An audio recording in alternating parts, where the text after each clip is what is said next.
GK with એમમાં આપ સૌનું સ્વાગત છે। મિત્રો, આજના વિડીયોમાં આપણે મહિલા સાહિત્યકારો વિશે સંપૂર્ણ માહિતી મેળવીશું। આવનાર બધી પરીક્ષાઓ માટે આ ખૂબ જ મોસ્ટ આઈએમપી ટોપિક છે, કેમ કે આમાંથી વારંવાર છે તે પ્રશ્નો પૂછવામાં આવે છે। લાસ્ટમાં તમારી ટેસ્ટ પણ લેવામાં આવે છે, તો વિડીયો વ્યવસ્થિત જોવો અને ટેસ્ટ આપી તમે તમારું નોલેજ પણ વધારી શકો છો। એ સિવાય આની પીડીએફ પણ તમને પ્રોવાઈડ કરાવવામાં આવશે। સર્વપ્રથમ છે વિનોદિની નીલકંઠ। તમે અહીં ફોટો પણ જોઈ શકો છો। તેમનું જન્મસ્થળ અમદાવાદ છે। તેમનો જન્મ રમણભાઈ નીલકંઠ અને વિદ્યાગૌરી નીલકંઠને ત્યાં થયો હતો। વિનોદિની નીલકંઠની કૃતિઓ જોઈએ। કદલીવન, આરસીની ભીતર, કાપસી, દિલ દરિયાવના મોતી, અંગુલીનો સ્પર્શ, ઘર ઘરની જ્યોત ભાગ 1 થી 4, શિશુરંજના, મહેંદીની મંજરી, બાળકોની દુનિયામાં ડોકિયું, સફચંદ, પડછંદ કઠિયારો, ઘરનો વહીવટ, બાળ સુરક્ષા, મુક્તજનોની ભૂમિ, સુખની સિદ્ધિ, સમાજ વિદ્યા। એના પછી છે પ્રીતિ સેનગુપ્તા। તેમનું જન્મસ્થળ પણ અમદાવાદ છે। તેમની કૃતિઓ જોઈએ તો દિક દિગંત પૂછાયેલી છે, સૂરજ સંગે, દક્ષિણ પંથે, ઘરથી દૂરના ઘર, કિનારે કિનારે, ઉત્તરોત્તર, મન તો ચંપાનું ફૂલ આ પણ પૂછાયેલ છે, ધવલ આલોક, ધવલ અંધાર, અંતિમ ક્ષિતિજો એ પણ પૂછાયેલું છે। પ્રીતિ સેનગુપ્તા ખાસ યાદ રાખજો। દૂરના આવે સાદ, દેશ દેશાવર, એક પંખીના પીછા 7, નૂરના કાફલા, દેવો સદા સમીપે। તો આ બધી તેમની કૃતિઓ છે। હવે તેમની વિશેષતાઓ જોઈએ। અવર ઇન્ડિયા તેમનું છબી કલા પરનું પુસ્તક છે। તેમણે તેમના અનુભવો નેશનલ બુક ટ્રસ્ટ દ્વારા પ્રકાશિત વુમન હુ ડેડમાં વર્ણવ્યા છે। 2006માં તેમને કુમાર સુવર્ણચંદ્રક પણ મળેલો હતો। એમના પછી છે વિદ્યાગૌરી નીલકંઠ। તેમનું જન્મસ્થળ પણ અમદાવાદ છે। તેમની કૃતિઓ જોઈએ। ગૃહદીપિકા, નારીકુંજ અને જ્ઞાનસુધા। તેમની વિશેષતા: વિદ્યાગૌરી નીલકંઠ ગુજરાતી નિબંધકાર અને અનુવાદક હતા। તેઓ ગુજરાતમાં સૌપ્રથમ BA એટલે કે સ્નાતકની પદવી મેળવનાર સ્ત્રીઓમાંના એક હતા। 1946માં વડોદરામાં મળેલા ગુજરાતી સાહિત્ય પરિષદના 15મા સંમેલનના તેઓ પ્રમુખ હતા। 1947થી ગુજરાત સાહિત્ય સભાના પ્રમુખ રહ્યા હતા। પ્રાર્થના સમાજ અને અનાથાશ્રમના પણ તેઓ સક્રિય હતા। 1926માં તેમને કેસરે હિંદનો ઇલકાબ મળ્યો હતો, જે ગાંધીજીને પણ આપવામાં આવ્યો હતો। કેસરે હિંદનો ઇલકાબ જે તેમણે પરત કરી દીધો હતો, તે જ ઇલકાબ, કેસરે હિંદનો ઇલકાબ વિદ્યાગૌરી નીલકંઠને પણ મળેલો હતો। ત્યાર પછી છે તારીણી દેસાઈ। તેમનું જન્મસ્થળ વડોદરા છે। કૃતિઓ જોઈએ। પગ બોલતા લાજ છી, મારુન જમલી ગુલાબી, કોમલ પંચમજા। તારીણી દેસાઈની વિશેષતાઓ જોઈએ। 2004માં તેણીને ધૂમકેતુ એવોર્ડ એનાયત કરાયો હતો। તેણીના વાર્તા સંગ્રહને ગુજરાત સાહિત્ય અકાદમી અને ગુજરાત સાહિત્ય પરિષદ દ્વારા એવોર્ડ આપવામાં આવ્યો હતો। ત્યારબાદ છે વર્ષા અડાલજા। જન્મસ્થળ મુંબઈ। તેમના નાટક સંગ્રહ છે મંદોદરી, તિરાડ, શહીદ, વાસંતી કોયલ। આ બધા શું છે? નાટ્ય સંગ્રહ છે। નિબંધ સંગ્રહ તેમના જોઈએ તો પૃથ્વી તીર્થ, આખું આકાશ એક પિંજરામાં શું છે? નિબંધ સંગ્રહો છે.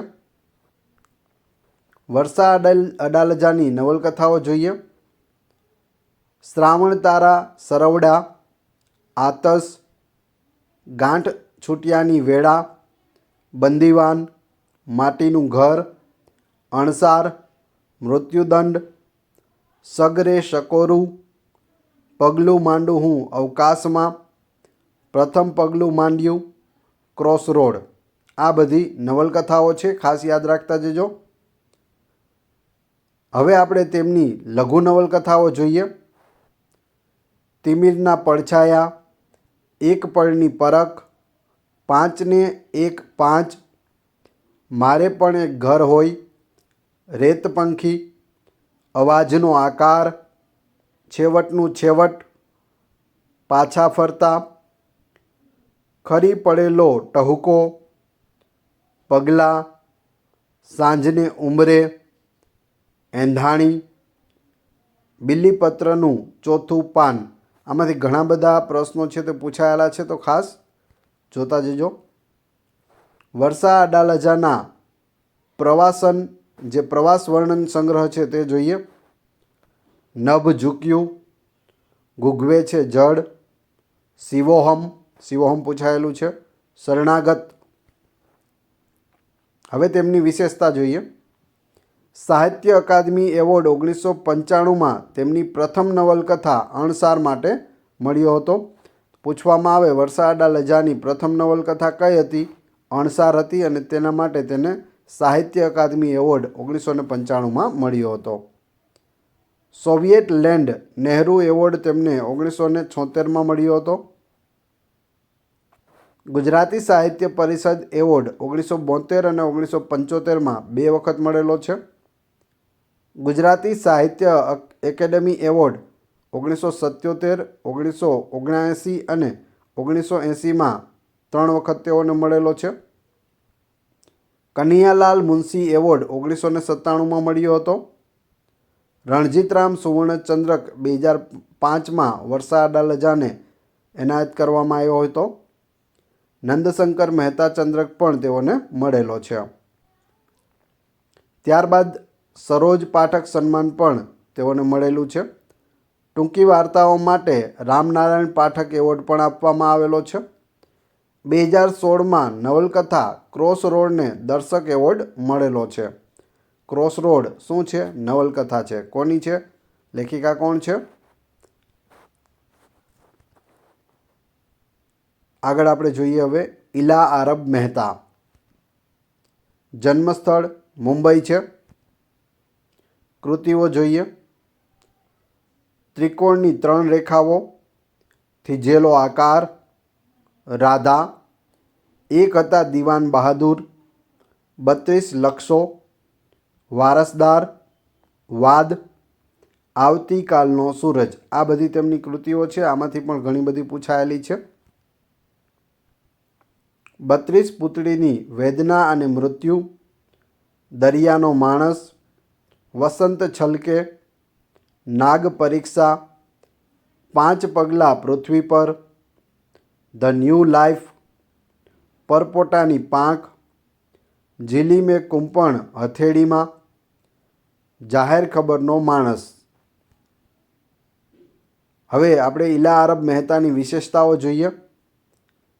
તેમના પિતા ગુણવંતરાય આચાર્ય અને તેમની નાની બહેન વર્ષા અડાલજા પણ ગુજરાતી લેખક છે. આપણે હાલમાં જ હમણાં ઉપર વર્ષા અડાલજા વિશે વાત કરી. ઘણા બધા તેઓને એવોર્ડ પણ મળેલા છે અને ઘણી બધી કૃતિઓ તેઓએ રચેલી છે. આ તેમના બહેન છે ઇલા આરબ મહેતા. તેમને ગુજરાત સાહિત્ય અકાદમી, મહારાષ્ટ્ર ગુજરાતી સાહિત્ય અકાદમી અને ગુજરાતી સાહિત્ય પરિષદ તરફથી વિવિધ પુરસ્કારો પ્રાપ્ત થયેલા છે. હવે છે ધીરુબહેન પટેલ. જન્મસ્થળ છે વડોદરા. તેમની વાર્તાઓ છે અધૂરો લોક, એક લહર, વિશ્વંભ કથા. એ બધી વાર્તાઓ છે. નવલકથા જોઈએ. વડવાનલ ઘણી વખત પૂછાયેલી છે. વડવાનલ કોની છે? તો ધીરુબહેન પટેલની નવલકથા છે. શિમડાના ફૂલ, વાહ વંટોળ, વમળ. લઘુ નવલકથા પણ છે તેમની. વાંસનો અંકુર અને આગંતુક. આગંતુક પણ પૂછાયેલી છે, ખાસ યાદ રાખજો. હાસ્ય કથાઓ જોઈએ તો પરદુખ ભંજન પેસ્તનજી, ગગનના લગન, આ તેમની હાસ્ય કથાઓ છે. નાટકો પણ તેમણે રચેલા છે. પહેલું ઇનામ, પંખીનો માળો, વિનાશને પંથે વગેરે. નમણી નાગર વેલ એ તેમનું એકાંકી છે. રેડિયો નાટક પણ તેઓએ આપેલું છે, મનનો માનેલો. બાળ સાહિત્યમાં અંડેરી ગંડેરી ટીપરટેન અને બતકનું બચ્ચું, આ બંને પૂછાયેલા છે. ધીરુબેન પટેલની વિશેષતાઓ જોઈએ તો 1980ના વર્ષનો રણજીતરામ સુવર્ણચંદ્રક તેઓને મળેલો છે. ગુજરાત સાહિત્ય અકાદમી તરફથી તેમને 1981માં KM એટલે કે કનૈયાલાલ માણેકલાલ મુનશી સુવર્ણચંદ્રક અને 2002માં સાહિત્ય ગૌરવ પુરસ્કાર પ્રાપ્ત થયેલો છે.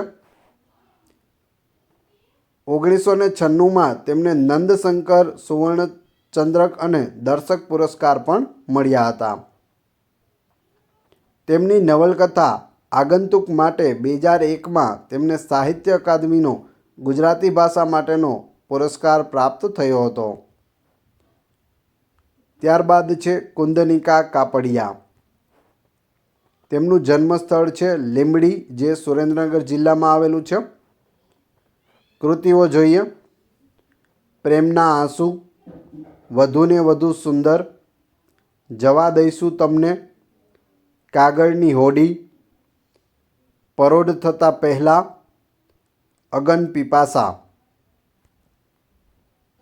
7 પગલાં આકાશમાં ઘણી વખત પૂછાયેલી અને વારંવાર પૂછાતું આ કૃતિ છે, યાદ રાખજો.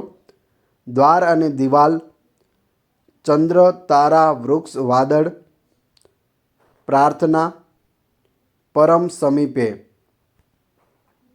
કુંદનિકા કાપડિયાની વિશેષતાઓ જોઈએ. 1985માં સાહિત્ય અકાદમી દિલ્હીનો પુરસ્કાર તેમની નવલકથા 7 પગલાં આકાશમાં માટે મળ્યો હતો. ત્યારબાદ છે હિમાંશી સેલત. તેમનું જન્મસ્થળ સુરત છે. વિશેષતાઓ જોઈએ. સાહિત્ય અકાદમી પુરસ્કાર 1996માં તેમને પ્રાપ્ત થયો હતો.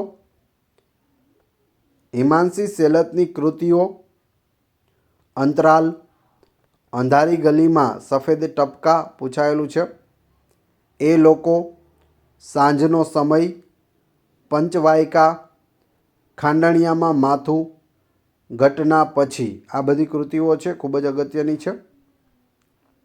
ત્યારબાદ છે અનિલા દલાલ. તેમનું જન્મસ્થળ અમદાવાદ છે. કૃતિઓ જોઈએ: રાધાકૃષ્ણ, અરણ્યમાં દિનરાત, પ્રતિદ્વંદી, મહાભારત એક આધુનિક દ્રષ્ટિકોણ. હવે તમારી ટેસ્ટ. જે આપણે વિડીયો જોયો તેમાંથી તમને એ પ્રશ્નો પૂછવામાં આવે છે, જેના જવાબ તમારે કોમેન્ટ બોક્સમાં આપવાના છે. જવાબ ન આવડતા હોય તો ફરીથી વિડીયો જોઈ લેજો. પ્રશ્ન 1, 7 પગલાં આકાશમાં કોની કૃતિ છે? વારંવાર પૂછાય છે. 1926માં કોને કેસરે હિંદનો ઇલકાબ મળ્યો હતો? પ્રીતિ સેનગુપ્તાનું જન્મસ્થળ કયું છે? અને 4, આગંતુક કોની કૃતિ છે? આ પણ પૂછાયેલ છે. 4-4ના જવાબ ક્રમશઃ કમેન્ટ બોક્સમાં આપી દેજો, જેને પણ આવડતા હોય તે. PDF મેળવવા માટે તમે ટેલિગ્રામમાં GK with AM ચેનલની મુલાકાત લઈ શકો છો, જેની લિંક ડિસ્ક્રિપ્શનમાં આપેલી છે. વિડીયો પસંદ આવ્યો હોય તો લાઇક, કોમેન્ટ, શેર અને સબસ્ક્રાઈબ કરવાનું ના ભૂલશો. આ ચેનલ ઉપર ઘણા બધા વિડીયો અવેલેબલ છે. તમે ચેનલના નામ ઉપર ક્લિક કરી વિડીયોમાં જઈ બધા જ વિડીયો જોઈ શકો છો. Thanks for watching my video.